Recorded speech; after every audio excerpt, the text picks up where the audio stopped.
Hello दोस्तों, आप लोग का स्वागत है दिलसाद सर ऑफिशियल में। आज हम लोग जानेंगे फिजिक्स का काफ़ी इंपॉर्टेंट क्वेश्चन। मैट्रिक बोर्ड परीक्षा के लिए काफ़ी इंपॉर्टेंट ये क्वेश्चन साबित हो सकता है। जो भी परीक्षार्थी 2026 में मैट्रिक का एग्जाम देने वाले हैं उनके लिए ये क्वेश्चन काफ़ी इंपॉर्टेंट हो जाएगा, इसलिए ये क्वेश्चन एक मरतबा जरूर देख करके जाइए। प्रकाश का अपवर्तन किसे कहते हैं? कई बार ये मैट्रिक बोर्ड परीक्षा में पूछे हुआ कि प्रकाश का अपवर्तन किसे कहते हैं, इसके नियम को लिखे।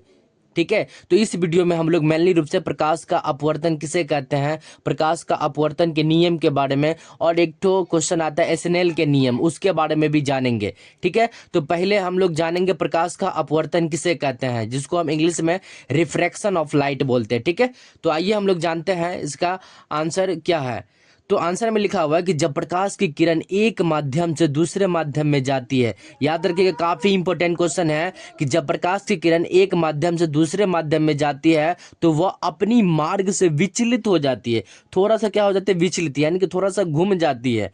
जब प्रकाश की किरण एक माध्यम से दूसरे माध्यम में जाती है तो वो अपनी मार्ग से विचलित हो जाती है, तो प्रकाश के इसी घटना को प्रकाश का अपवर्तन कहते हैं। याद रखिए काफी इंपॉर्टेंट क्वेश्चन है ये क्वेश्चन मैट्रिक बोर्ड परीक्षा के लिए, तो इसलिए क्वेश्चन को एक मरतबा जरूर देखिएगा। प्रकाश के अपवर्तन किसे कहते हैं, देखिए हम लोग जानेंगे कि प्रकाश के अपवर्तन के बारे में। देखिए यहाँ पे दो एग्जाम्पल लिए हुए हैं प्रकाश के अपवर्तन का, दोनों एग्जाम्पल अभी हम बताते हैं आपको। देखिए पहला पहला जो है, देखिए प्रकाश का अपवर्तन का मतलब होता है कि आप यहाँ पे देखिए ये प्रकाश की किरण आ रही है यहाँ पे, ठीक यहाँ तक ठीक आई, लेकिन यहाँ से थोड़ा सा विचलित होगी, यहाँ से मुड़ गया। अगर ये परावर्तन हो जाता तो ये क्या होता, यहाँ से आया और यहाँ से टकराकर वापस उसी माध्यम में लौट जाता, तो उसको हम परावर्तन बोलेंगे। लेकिन प्रकाश की किरण जो है इसमें परावर्तित किरण ठीक आएगी, लेकिन अपवर्तित किरण जो है थोड़ा सा विचलित हो जाएगी। सॉरी, हाँ, परावर्तित किरण ठीक आएगी, अपवर्तित किरण थोड़ा सा विचलित हो जाएंगे। इसी घटना को हम लोग प्रकाश का अपवर्तन बोलेंगे। ऊपर वाले माध्यम को हम विरल माध्यम, यानी कि जो किरण ऊपर से आ रही है उसको हम विरल माध्यम बोलेंगे, और जो नीचे जो रहेगी वो सघन माध्यम में रहेगा। याद रखिएगा काफी इंपॉर्टेंट भी है, याद रखिएगा ये भी, जिसको हम विरल माध्यम में आई और सघन माध्यम को आर से मतलब सूचित करते हैं। ठीक है, अब दूसरा एग्जाम्पल देखिए, जब यहाँ से देखिए प्रकाश का परावर्तन अपवर्तन जो इधर से आ रही है, तो ये जो है इसका सघन माध्यम ऊपर वाला हो गया, क्योंकि अगर ये सीधा आता तो यहाँ पे ये देखिए ये बल लाइन में आता, लेकिन ये सीधा ना आकर के थोड़ा सा विचलित हो गया, तो इसी घटना को हम लोग प्रकाश का अपवर्तन बोलेंगे। काफी इंपॉर्टेंट क्वेश्चन है मैट्रिक बोर्ड परीक्षा के लिए, तो ये क्वेश्चन एक मरतबा जरूर देख करके जाइएगा कि प्रकाश का अपवर्तन, जब प्रकाश की किरण एक माध्यम से दूसरे माध्यम में जाती है तो अपनी मार्ग से, देखिए ये अपने मार्ग से कि थोड़ा सा विचलित, यानी कि थोड़ा सा मुड़ गया है, तो इसी घटना को हम लोग प्रकाश का अपवर्तन बोलेंगे। ठीक है, अब हम लोग प्रकाश के अपवर्तन के नियम के बारे में जानेंगे। कई बार ये भी क्वेश्चन मैट्रिक बोर्ड परीक्षा में पूछे हुए कि प्रकाश के अपवर्तन के नियम को लिखे, तो आइए हम लोग जानते हैं प्रकाश के अपवर्तन के नियम। देखिए प्रकाश के अपवर्तन का पहला नियम है आपतित किरण आपतन बिंदु पर अभिलंब और अपवर्तित किरण तीनों एक ही समतल में होता है।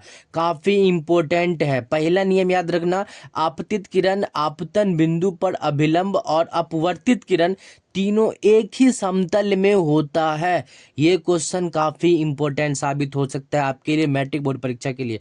अब देखिए दूसरा नियम कहता है कि किन्हीं दो माध्यमों और प्रकाश के किसी विशेष वर्ण के लिए, याद रखिएगा कि किन्हीं दो माध्यमों में प्रकाश के किसी विशेष वर्ण के लिए आपतन कोण की ज्या और अपवर्तन कोण की ज्या का अनुपात एक नियतांक होता है, जिसे हम एसएनएल का नियम कहते हैं। साइन आई बट्टा साइन आर होता है। ठीक है, साइन आई बट्टा साइन आर, जिसको हम एसएनएल का नियम भी कहते हैं।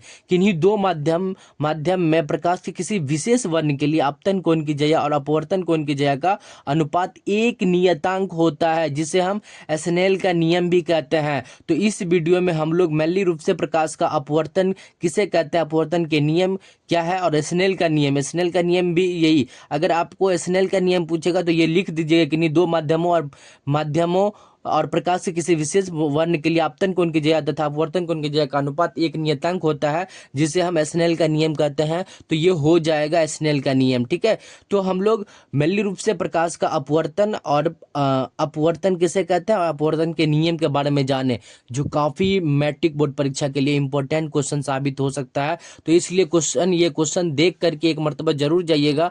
हम लोग एक मर्तबा फिर से एग्जाम्पल देते देखिए, प्रकाश का अपवर्तन का नियम कहता है कि जब प्रकाश की किरण आती है लेकिन यह अपने मार्ग से थोड़ा सा विचलित हो जाती है, यानी कि मुड़ जाती है, उसी को हम प्रकाश के अपवर्तन कहेंगे, या इसी घटना को प्रकाश का अपवर्तन बोलेंगे। ठीक है, तो आप लोग को प्रकाश के अपवर्तन के बारे में उम्मीद है कि समझ में आ गया होगा। अगर समझ में आया हो तो लाइक जरूर कीजिएगा, और चैनल पे नए हो तो चैनल को जरूर सब्सक्राइब कर लीजिएगा, और एक प्यारा सा कमेंट भी कर लीजिएगा। ठीक है, मिलते हैं नेक्स्ट वीडियो, तब तक के लिए जय हिंद जय भारत।